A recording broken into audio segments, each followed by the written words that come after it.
25% of the data that you currently have is not going to be appropriate for you to use or allowed to be used after May 25th this year, because it wasn't gathered under the compliance regime. And half of you on average have had a cybersecurity breach. And 35% of firms, only 35%, which means that 2/3 don't regularly cleanse their data, which means they're sitting on old stuff. So what is GDPR? It is the General Data Protection Regulation. It is coming out of Brussels. And before people ask, will Brexit affect it? No. There is no impact of Brexit on the use of GDPR. Britain is having GDPR forced upon it effectively on the 25th of May this year. There is no leeway. On the 26th, you need to be compliant. You cannot say, oh, I'll get there in 6 months' time. The reason being is you've had over a year to actually get to this point, because the draft was released a year ago. Membership, religious, sexual orientation, any of those things are regarded as special and they require higher levels of protection. So imagine that you normally put your data in a safe. This time you put the safe in a safe and put barbed wire with 3 bodyguards around it, okay? If you don't need special data, you don't want special data. It's too costly, it's too risky, avoid it. This is not about starting on the start line on May the 25th and being a good boy and everything's going forward and you bring your baggage from the past. This is about everything that you have now, and all of you will have databases. All of your current databases are going to be, should technically be wiped and start again unless you can demonstrate that you are meeting the requirements of the law today. You have to meet tomorrow's law today. So I have all of your details here. So I could ask Laura for her business card. Laura can have your business card, she gives it to me. All right, I put that on my database and next month we'll send her our newsletter, all right? Now, did I get express permission from Laura to say, can I send you a newsletter? The answer is no. But Laura being a business person, B2B, there is an expectation that something will follow. She's used to that. It's understandable, it's transparent, even though it wasn't explicit. In addition, the newsletter that I'm going to send her is going to be about this sort of topic. It's about the topic that we were discussing. If I sent it about Land Rover cars, that would be a bit odd. Hang on, I met Jeremy and we talked about promotional compliance and data, and he's now talking about selling me a car. That's not on board. Positive consent. This is where the consumer has said, I'm okay with it. And if she's okay with it, that's okay. The caveat to all of this is in each of these, there needs to be an unsubscribe.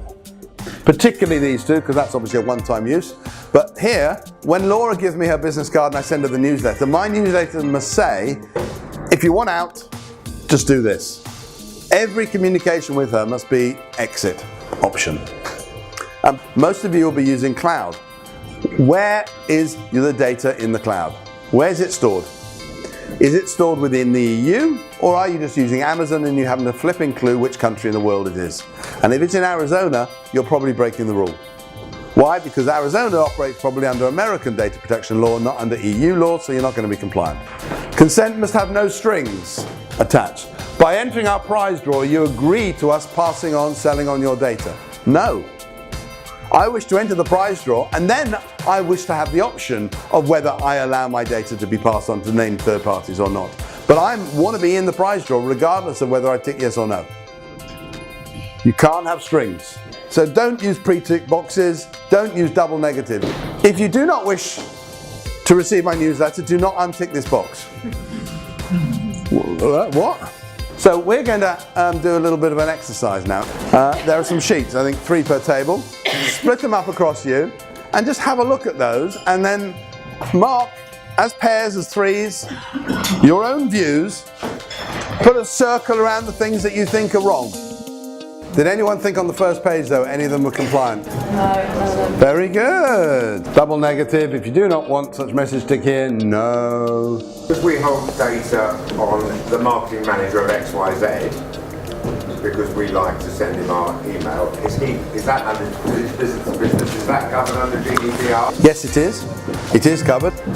If you assume that B2B data should be treated in all ways the same as consumer data, you definitely won't be going wrong. The only exemption is the way that you can gather it.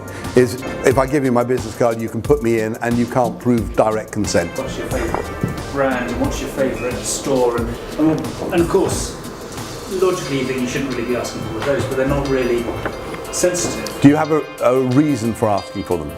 I want to know where they're buying more stores. Yeah, whether Sainsbury's is 90% of all those that apply. That's fine. It's not personal data. It's certainly not secure, special personal data. I would say that would be acceptable, provided there is a back-end use for it. If it's just for the hell of it, then maybe not. I wonder what are the implications for, cookies, data collected through cookies and the programmatic space, the way that ads and content are served to us as legislative. Cookie policies are required now. So all of you have seen, before you can go onto a site, it says, do you accept our cookies? Right? The reality is you've got no choice, because if you don't, normally you can't get beyond that page.